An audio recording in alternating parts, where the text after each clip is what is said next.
Filipenses, Filemón y Efesios. Y estas epístolas se les llamaron las epístolas de la prisión. El propósito de Pablo escribir la carta a la iglesia de Éfesos era para animarlos a madurar en su fe. Y presenta varios temas que él considera que la iglesia debería conocer como cuerpo de Cristo. El primer tema es la gracia de Dios, que se encuentra en Efesios 1, de 3 al 14. Aquí Pablo se refiere que Dios nos escogió y utiliza la palabra predestinación para determinar que antes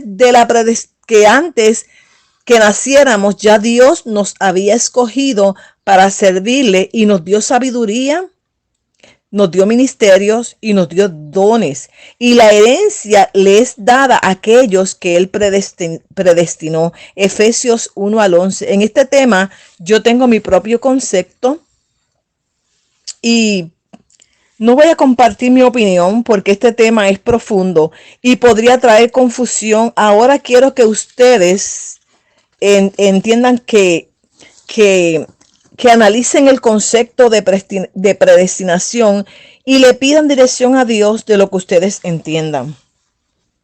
El segundo tema es el espíritu de sabiduría y revelación. En Efesios 1, del 15 al 23, presenta al gran poder de Dios, que es el Espíritu Santo de Dios, y que este Espíritu Santo está a la disposición de todos los creyentes. Y el Espíritu Santo exhibió cuando Cristo resucitó de los muertos. O sea que lo vemos manifestarse también ahí en ese momento de resurrección. El tercer tema, que él presenta es la evangelización. Efesios capítulo 2 del 11 al 22 y capítulo 3 del 1 al 13. Presenta a la iglesia como cuerpo de Cristo, por lo cual los judíos y los gentiles somos iguales en el cuerpo de Cristo. El cuarto tema presenta la conducta de la iglesia en el capítulo 4, 1 hasta el capítulo 6, 24. Pablo presenta un cuadro importante para la conducta de la iglesia, comenzando con la unidad. Esto se encuentra en el capítulo 4 del 1 al 16. Y en la unidad, él presenta que debemos ser diligentes y perseverar unidos. Aunque él entiende que somos diferentes, pero los dones que Dios ha puesto en todos nos podemos ayudar unos a los otros, y esta unidad nos va a dar fortaleza, porque cada uno, si estamos unidos, nos vamos a fortalecer entre nosotros mismos.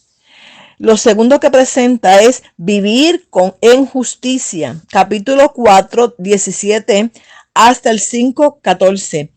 El creyente debe vivir una vida piadosa, libre de hábitos pecaminosos, tener la mente de Cristo, una mente clara, despejada de las cosas viejas, y revestirnos de lo nuevo, estar llenos del Espíritu Santo, pues Él nos va a ayudar a tener un control sobre nosotros mismos. Esto se llama dominio propio, y nos deja ver las áreas que necesitan ser cambiadas. El tercer tema que presenta Pablo es el matrimonio. Esto se encuentra en el capítulo 5, versículo 22 al 23, hasta el capítulo 6, del 1 al 9. Él aconseja que un matrimonio debe permitir que el Espíritu Santo tome el control de la relación, que el marido sea la cabeza de la familia y que provea al hogar, que la mujer se someta al marido. Esto se refiere que la mujer escuche el consejo del esposo y lo respete. Que el esposo ame a su esposa, que no la menosprecie, que no la aborrezca, que no la humille, que no la golpee, porque ellos son solo un cuerpo. Los hijos deben obedecer a sus padres, y que los padres no abusen de la autoridad que Dios ha puesto a él como el cabeza de la familia. Por lo tanto, no deben abusar de su autoridad.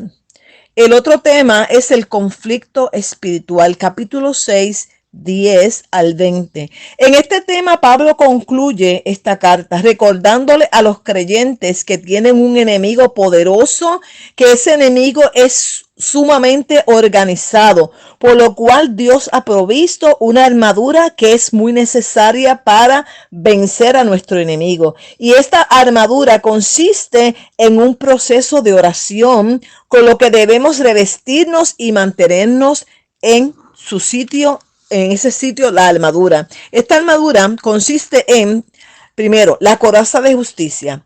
Es una los soldados usaban una malla de metal que utilizaban desde la cabeza hasta el cuello y cubría hasta los hombros, pero en justicia. Esto significa que debemos ser justos, que debemos guardarnos en justicia y ser justos para con los demás. Lo otro es ceñir los lomos con la verdad. Cubrirnos los hombros cargando en ellos la verdad significa que seamos honestos, que siempre hagamos o digamos la verdad. Lo tercero, el calzado. Calzado los pies con el apresto del evangelio. Es tener nuestros pies firmes en lo que hemos creído y cubrirnos bien con el evangelio, que es la palabra de Dios, para que la difundamos. 4. Protegernos con el escudo de la fe, que es nuestra fe, proteja nuestro corazón, mantenernos en fe. Lo que significa el escudo de la fe es mantenernos en fe, que nada nos desvíe de lo que hemos creído. Lo otro que habla es del yelmo de la salvación. El yelmo es el casco que utilizaban los soldados para proteger la cabeza. Pablo nos está diciendo que cuidemos nuestros pensamientos, cuidemos nuestras actitudes, que cuidemos lo que hablamos, los gestos, que seamos sabios, dirigentes en las cosas que vayamos a hablar, pero con mucho cuidado y con mucha sabiduría.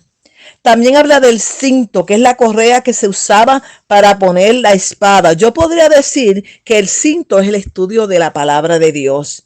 Luego está la espada del Espíritu, que es la palabra de Dios. Tenemos que saber utilizar la palabra con propiedad, con autoridad, con sabiduría.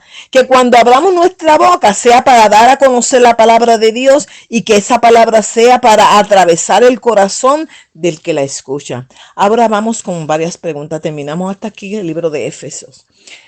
¿Qué considera Pablo que es la gracia de Dios según Efesios 1 del 3 al 14? ¿A quién presenta como el gran poder de Dios? ¿Y quiénes lo pueden recibir? Tercer pregunta. ¿Quiénes son el cuerpo de Cristo? ¿Los judíos, los gentiles o lo somos todos? Cuarto, ¿qué nos dice de la conducta de la iglesia? ¿Estará la iglesia hoy viviendo bajo los preceptos de conducta según la iglesia? ¿Qué tú crees? Quinto, ¿qué consejo da Pablo a los matrimonios según Efesios 5, 22, 23 y 6 del 1 al 9? ¿Con quién o con qué compara Pablo el matrimonio? Bendito Dios. Y la última pregunta, ¿por qué tú crees que es importante revestirnos de la armadura de Dios? Que Dios te bendiga y hasta la próxima.